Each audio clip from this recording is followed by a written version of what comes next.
I pulled into the driveway at 7:13 on a Tuesday evening, and I already knew something was off before I even touched the front door handle. I cannot fully explain that. It was just a feeling, the kind that settles in your chest before your brain catches up to it. The house was dark except for the kitchen light, and that alone was wrong. By this hour, our house was always loud. Noah would be bouncing something off a wall. Mia would be arguing about screen time. The TV would be on too loud.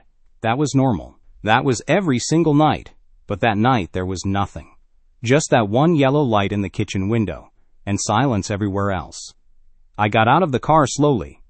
I walked up the front steps. I pushed the door open and said, "Lena?" Nothing. I stepped into the hallway. "Mia?" Still nothing. "Noah?" I stood there for a second, just listening.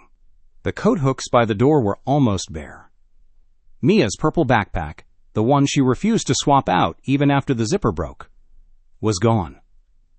Noah's sneakers were gone. The medicine pouch we kept by the door for his asthma, gone. But Lena's coffee cup was still sitting on the kitchen counter with lipstick on the rim. And then I saw it. A folded piece of paper on the kitchen table with my name on the front. And I want you to understand something right now. That note should have been the worst thing I ever read. It wasn't, not even close. I picked up the note with both hands and I read it standing at the kitchen table. It said, "Don't try to find us. We're finally going where your lies can't reach us. By the time you read this, we'll be with Daniel. He told me what you did to him. The kids deserve better than this house, and better than you." I read it once. Then I read it again. I set it down on the table the way you set down something you don't want to touch anymore. My first thought was the obvious one. My wife had left me for another man. She had taken my children with her. My second thought was that I needed to sit down before my legs decided to do it for me. I pulled out the kitchen chair and I sat. I stared at the wall. I thought about Daniel. I did not know any Daniel. Not one. I had never heard that name come out of Lena's mouth in 11 years of marriage. Not once. But she had written it like it was a verdict. Like I was supposed to already know what I had done to him. "He told me what you did to him. What did I do?" I had no answer. None. I grabbed my phone. I called her number. Voicemail. I called again. Voicemail again. And somewhere in that second failed call, something shifted in me. The sadness started to go cold. I just didn't know yet how cold it was going to get. I'm Evan Mercer, 38 years old. I'm an operations coordinator for a regional medical supply company. I schedule deliveries. I manage routes. I make sure hospitals get equipment on time. It is not a job that makes anyone lean forward at a dinner party. But I showed up every single day, and I brought home every check, and I never once looked for a door out of the life we had. Lena and I met when we were 25. We got married 2 years later. We had Mia when Lena was 26, and Noah when she was 29. We bought a small house. We drove used cars. Every Saturday morning I made pancakes from scratch, because that was the thing that made Noah run downstairs at full speed. I did the school pickup twice a week. I handled bedtime. I kept the family calendar. I knew where every important document lived, and I knew exactly which drawer had the backup inhaler in case Noah's main one ran low. Was I a perfect husband? No. I was tired a lot. I missed date nights. I let conversations go flat sometimes. But I was present. I was faithful. And I genuinely believed that when your marriage goes cold, you push through it. I had no idea someone else had already started a fire on the other side. About 6 months before she left, Lena started changing. Small things at first, easy things to explain away. She started carrying her phone everywhere. She used to just leave it on the counter while she cooked. Suddenly it went with her to every room.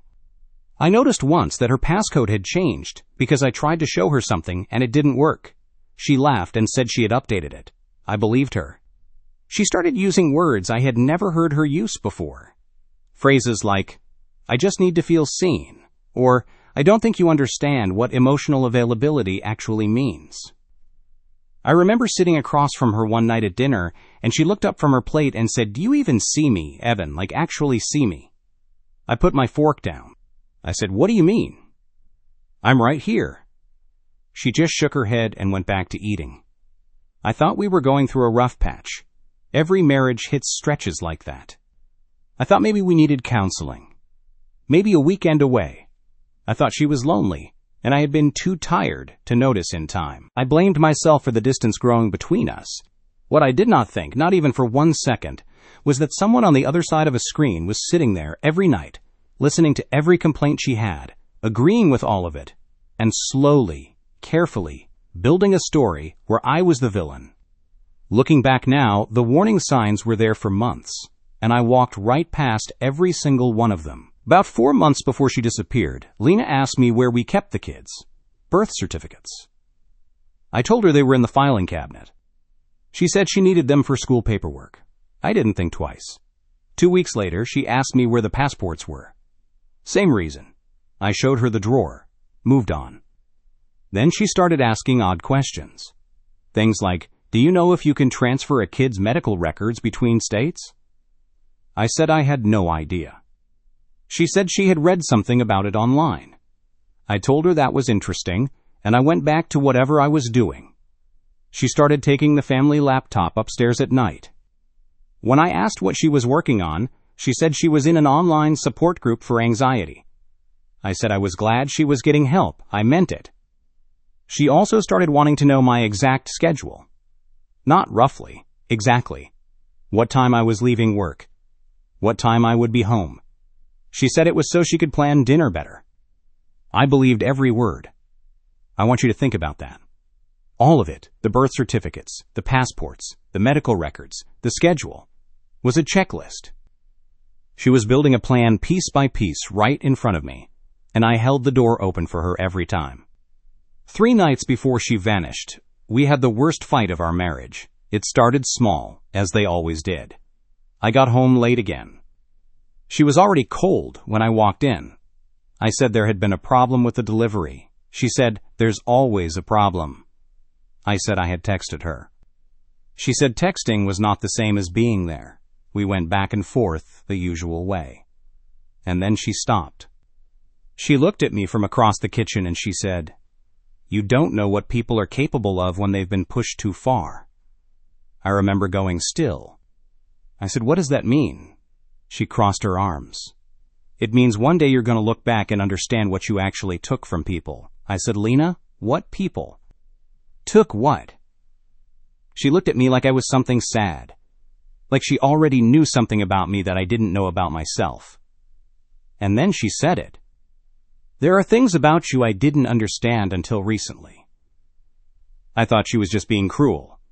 That happens in bad fights. People say the sharpest thing they can find. But that line, things about you I didn't understand until recently, that was not cruelty. That was a report.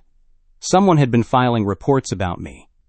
Someone had been explaining to my wife who I really was, and she had believed every word of it. I just didn't know who yet. Back in the kitchen, holding the note. I put it down and started moving through the house the way I always moved when something needed to be handled.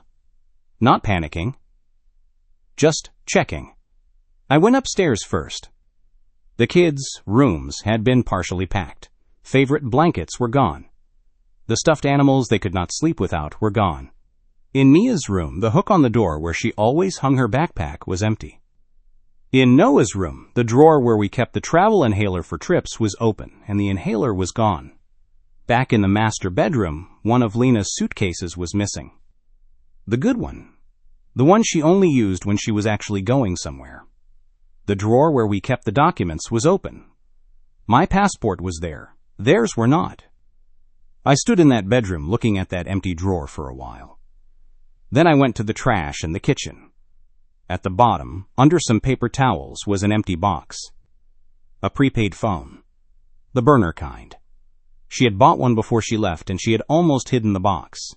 Almost. I set everything I had found out on the kitchen table. The note. The missing documents. The burner box.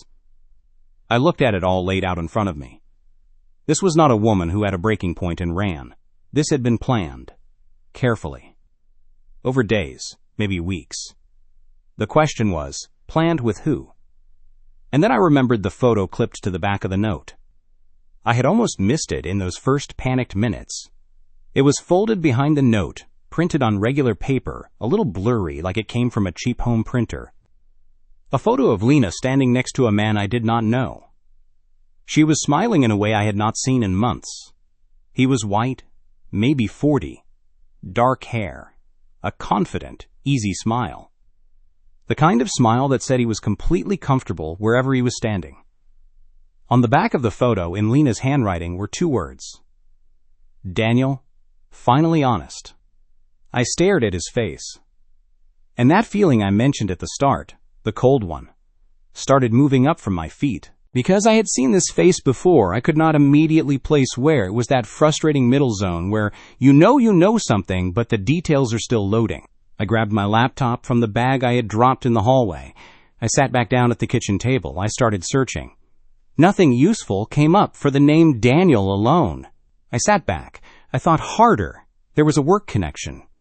About 2 months ago, my company had put everyone through a security awareness training session. We deal with medical supply contracts, which means fraud is a real risk. One slide in that training had shown faces of individuals who had used false credentials to access sensitive systems and target vulnerable people. I had thought it was interesting in a distant, it would never affect me kind of way. I was about to find out how wrong that was. I found the email in under 10 minutes. It had been sent by our company's compliance department, and I had filed it without reading it closely. The way you do with emails that feel like corporate housekeeping. I opened it, I scrolled past the header and the legal language, and then I saw the photo. Same jaw, same eyes, same smile. The name listed on the compliance bulletin was not Daniel. But further down, in a section listing known aliases, there it was, Daniel, listed as one of several false names this person had used. I kept reading. Suspected involvement in identity fraud. Interstate coercion. A pattern of targeting emotionally vulnerable individuals through private online communities. Connected to an active federal investigation spanning multiple states. I lowered the laptop screen slowly. I looked at the note on the table. I looked at the photo. 30 seconds. That is how long it took for everything to change. Because 30 seconds earlier, I was a betrayed husband sitting in an empty house. But right now I was a father whose children were in a car, on a highway, heading somewhere, with a man who was not even using his real name. And he was already being investigated by the federal government. The anger I had been sitting with since I read that note just vanished, like someone turned off a switch. What replaced it was something I had never felt before. Clean, cold, focused fear. And one single thought. I need to call the FBI right now. Here is what I said when the line picked up. I spoke slowly, and I did not raise my voice. I said, my wife left with our 2 children today without my knowledge or consent. She left a note saying they are with a man named Daniel. I believe that name is an alias. I recognized this man's face from a federal compliance alert my company received approximately 2 months ago. The alert connected him to identity fraud, interstate coercion, and an active federal investigation. Silence for a second. Then the person on the line said, Sir, can you confirm the ages of the minors? I said 9 and 6. Another pause. Short. And then their voice changed. It was subtle, but I caught it immediately. They got more focused. More direct. Less routine. They asked if I had the photo. I said yes. They asked if I had the note. I said yes. They asked what vehicle my wife drove. I told them. They asked if I had access to any of her recent communications. I said I was already looking. They asked if there was any indication the family was heading out of state. I said I believe so, and explained what I had found, question after question, clean and fast, and I answered every single one, without editorializing, without crying, without going off track. When I got off the call, I sat very still for a moment. Then I got up and started gathering everything I could find. I spent the next 2 hours going through every device and account I had legal access to in my own home. Her laptop was gone with her. But the family desktop was still there. Her browser history had been cleared, but not well enough. There was still a search for school enrollment processes in a state about 6 hours away. A search for how long residency establishment takes. A search for how to disable phone location sharing. A visit to a private online forum, the kind with an invite-only link, multiple times over the past 3 months. I found a handwritten paper tucked inside a cookbook on the kitchen shelf, a list of highway exit numbers, an interstate route written in order with a small town name circled at the bottom 2 states away. I found a motel confirmation email she had moved to her archive folder thinking that meant it was gone. It was not. I screenshotted everything and sent it to the investigators. And then I found the one that stopped me cold. In the deleted notes folder on our shared tablet, a note she had forgotten to fully remove. It said, "Need to leave. Before he can turn them against me." She had believed I was going to use the children as weapons against her. Someone had planted that thought. Not as a possibility she was worried about. As a certainty she was running from. I sat back in the chair. I thought about how long it must have taken to put that idea in her head, and who had put it there. And here is what I kept coming back to as the night went on. Think about what this man had done. Lena was not a gullible person. She was smart. She had good instincts about most things. But she had one open wound, and he had found it. She felt unseen.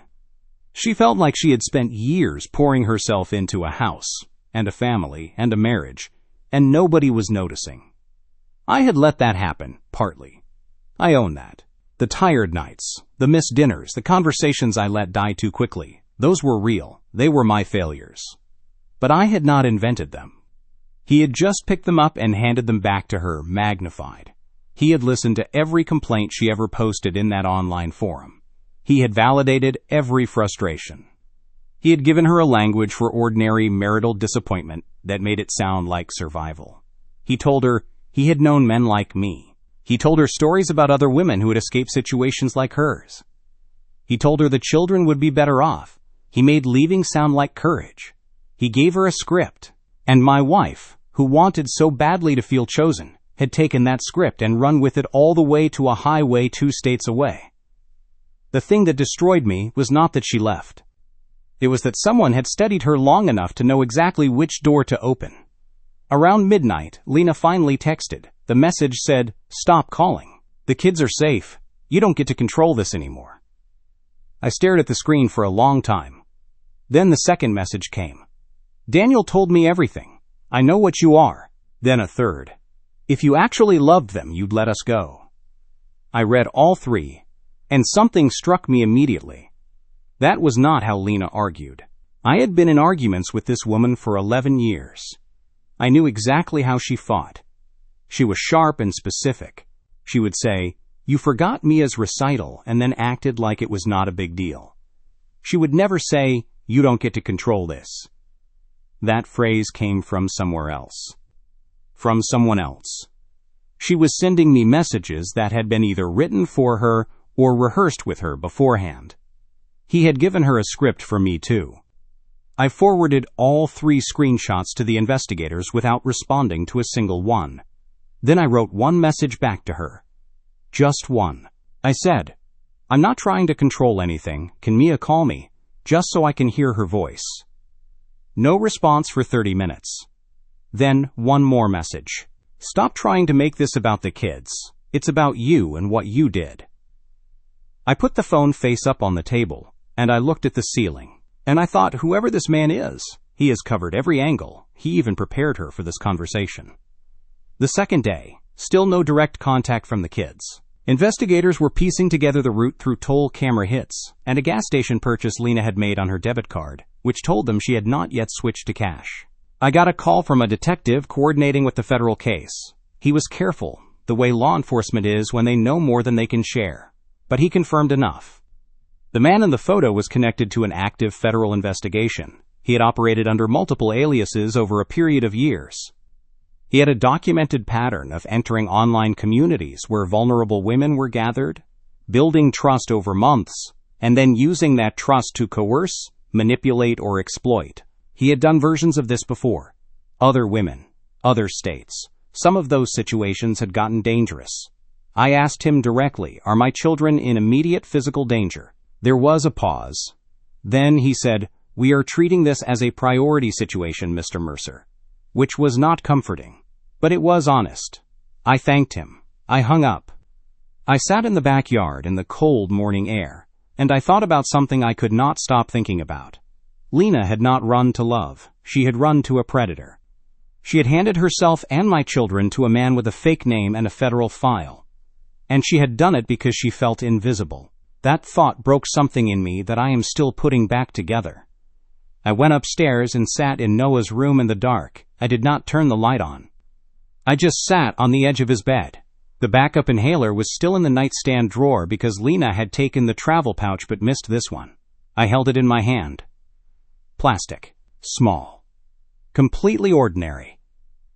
And I thought about the fact that she had remembered to pack his asthma medication. Which meant she had thought it through. She had planned for his medical needs, but she had still taken him away from the only routine that kept him calm.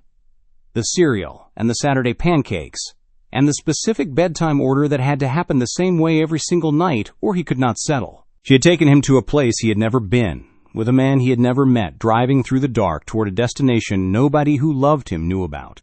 And she had done all of that while telling herself she was protecting him. That is the part one could not let go of. She had genuinely believed she was saving him. Someone had worked on her long enough and deeply enough that an act of danger had started to feel like an act of love inside her head. I sat in the dark, and I held my son's inhaler, and I let myself feel all of it. Just once. Just in that room. Alone. Then I wiped my face, stood up, and went back downstairs. There was still work to do. The message that changed everything came the next afternoon. It came from Lena's phone, and at first I thought it was another scripted message from her. But the writing was different. Short sentences. Simple words. It said, "Daddy, I want to come home. Noah cried last night. Mom says we're okay, but I don't think she knows. The man doesn't like noise." I read that 5 times. My 9-year-old daughter, sitting somewhere in a cabin 2 states away, had found a way to get to that phone, and she had sent me a dispatch. She had been watching the adults around her the way kids do when the situation is not safe, reading faces, taking notes, reporting back. The man doesn't like noise. She had already figured out there was something wrong with him. She was 9 years old, and she had already clocked it. I called the detective immediately and read the message out loud. His response was faster than anything I had gotten so far. He said, "Forward that to me right now." I did. Within 10 minutes, the activity level on my case changed visibly. More calls. More updates. A confirmation that they had located a rental cabin registration connected to another alias tied to the same federal investigation. Small town. 2 states over. The exact ones circled at the bottom of Lena's handwritten exit list. They knew where they were. And now I want to ask you something, because I have thought about this a lot. Do you ever look back at a stretch of your life and realize there were signs everywhere, and the reason you missed them was not stupidity, it was trust? Because that was me. Every strange question Lena asked, every document she quietly collected, every odd change in her behavior. I explained all of it away with love, with benefit of the doubt, with the assumption that the person I had built a life with was still fundamentally on the same side as me. That is not weakness. That is what marriage is supposed to feel like. But when someone decides to weaponize your trust, all of that faith becomes a tool in their hands. By the time I understood what had happened to my family, the operation was already complete. She had the birth certificates, the passports, the route, the motel booking, the burner phone, and a story about me that she believed completely. He had built it over months. Piece by piece. Thread by thread.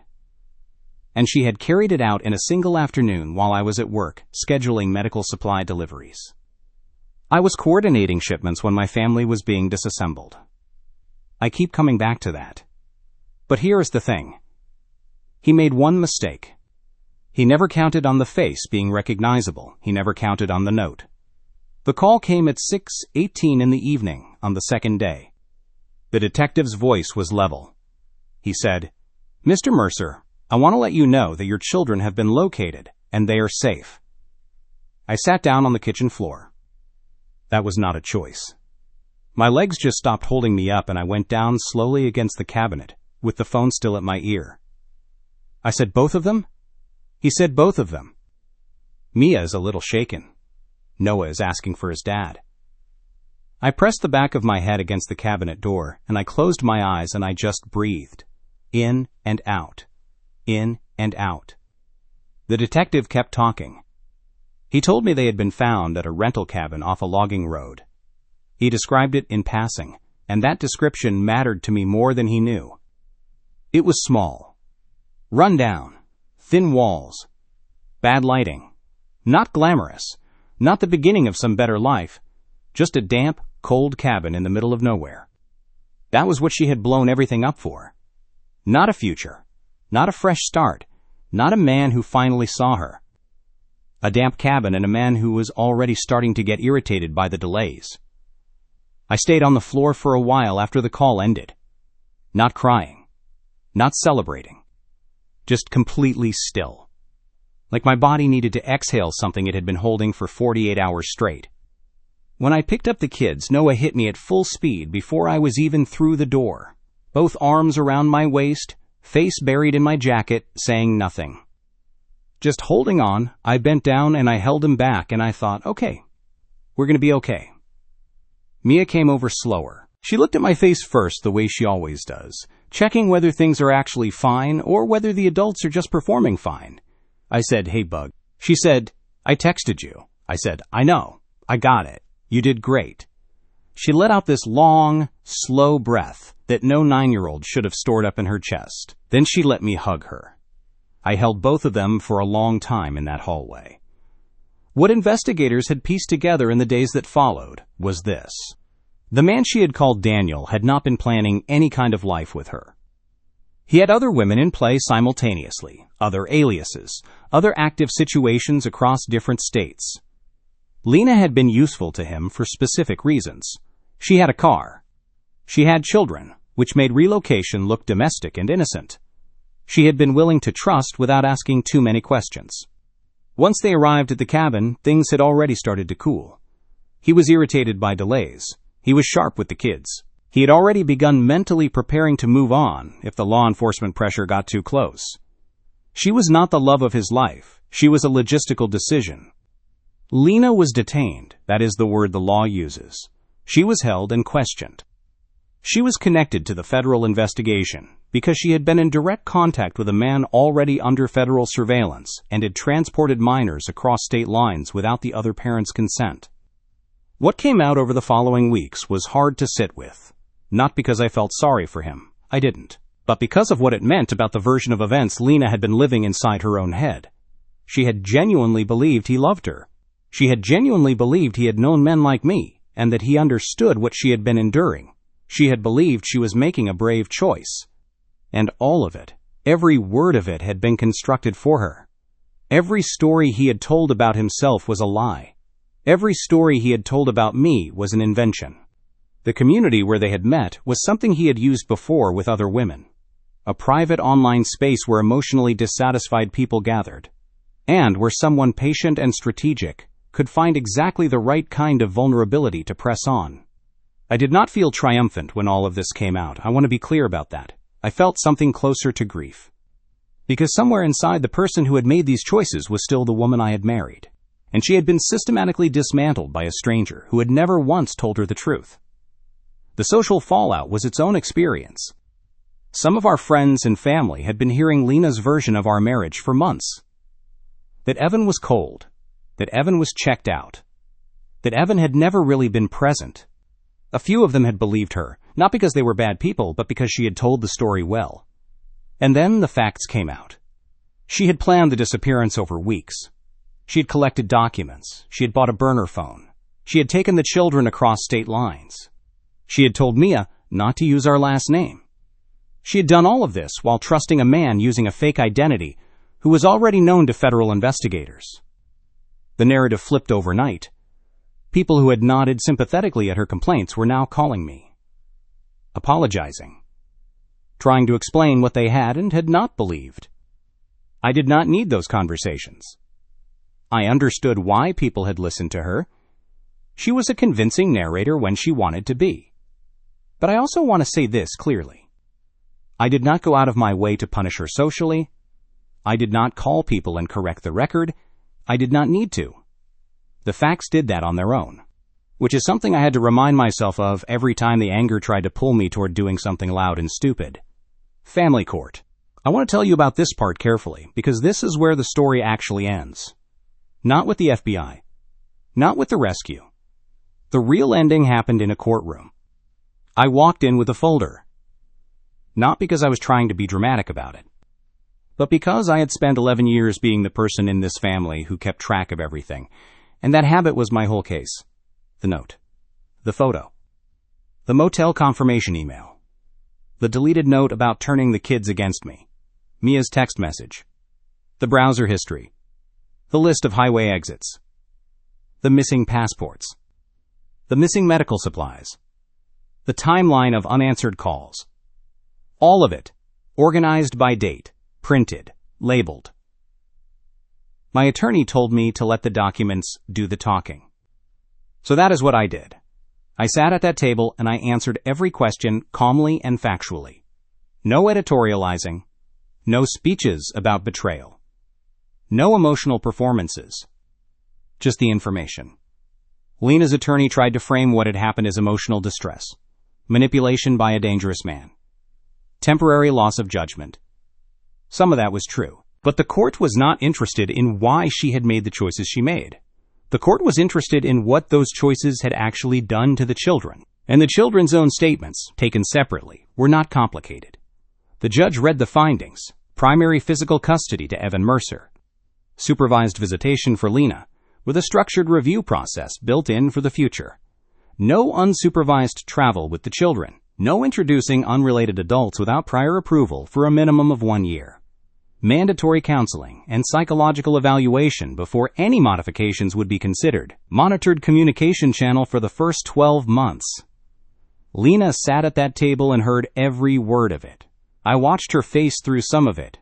She looked exhausted. She looked like someone who had run a very long race toward a finish line that turned out to be a wall. The man who had promised her freedom was in federal custody. The fresh start had collapsed in 48 hours. The family she had decided was a trap was still standing, still functioning, still showing up, still right there for those 2 kids. And she was on the outside of it now. Not forever. The court was not trying to erase her from their lives. But for now, for a significant stretch of now, she was on the outside. That was not me punishing her. I want to be honest about that. I did not ask for a result designed to hurt her. I asked for a result designed to protect them. The court agreed. And that was enough. She blew up 11 years for a fake name and a damp cabin off a logging road. The note she left to destroy me became the evidence that saved my kids. The family she decided was a trap is still standing, still running, still right here. But here is what I want to know. Most people in that kitchen, with that note in their hands, would have gotten in the car and started driving. I stayed calm, built a folder, and let the system work. Do you think that restraint is what saved my kids? Or do you think it was just luck that the face on that photo happened to be one I had seen before?